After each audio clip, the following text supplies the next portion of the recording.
Okay, so students, I've spent some time and I've made all of the individual slides that I want for my GIF, and then I want you to use this program. It's gifmaker.me.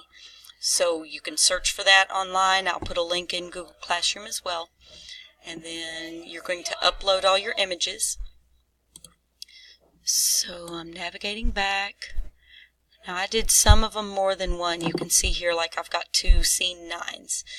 Scene 9.1 was the second version that I saved. So I'm going to have to be careful not to get all of my little extras in there. So I'm going to hold the control button down and click all the others that I want.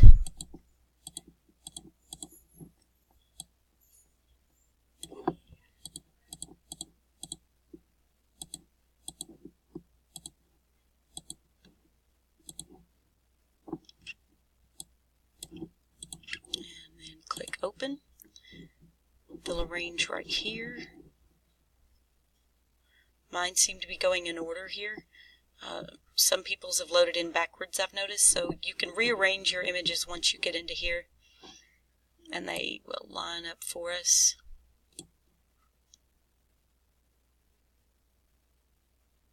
And you can see a little preview of what you've got.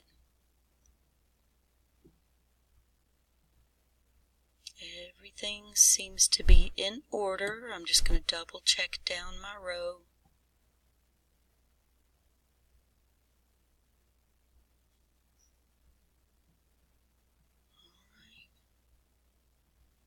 Now I'm going to go ahead and create the GIF.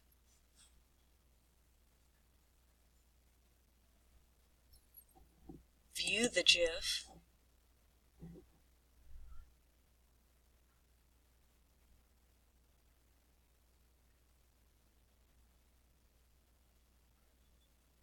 Alright, so basically I like this. It's very slow though, so I'm going to go back, and you can change the animation speed. So I'm going to try maybe 350, and again view the GIF.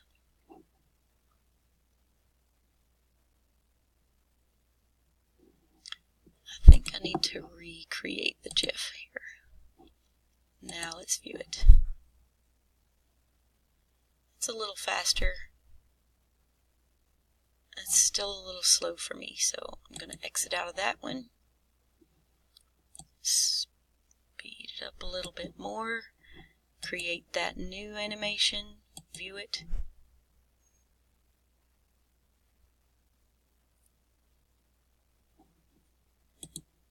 And I'm just going to make one more alteration. I think that's a wee bit fast for me, so there. So, creating the GIF. Now, I've not experimented yet with adding music into it. You're welcome to. I think that'd be really cool. And I'll probably try that next. But, first is just to go ahead and get this thing created. And that's all I'm asking for right now. But again, you can hear me. I'm experimenting with this. This is something I don't do this all the time. I don't have all the skills needed. I'm learning as I go as well. So, play around with it. If you want to add music, again, I think that'd be really awesome. If you can't figure it out by yourself, we'll try to figure it out together. So, I'm viewing this. I like it. And so I'm going to download this. And then you'll need to upload your GIF into Google Classroom and see if you can get a shareable link so that you can share it with me. I'm on my desktop computer and it saves it as a different type of a file than the Chromebooks will. So on your Chromebook, view it in your files when it saves and when it downloads, and then get a shareable link, post that link to the page so that other people can look at it. You're going to have to change the sharing settings so that everybody with the link can see it. And I'd really love for you all to be able to show off the work you've done. So have fun creating your GIF.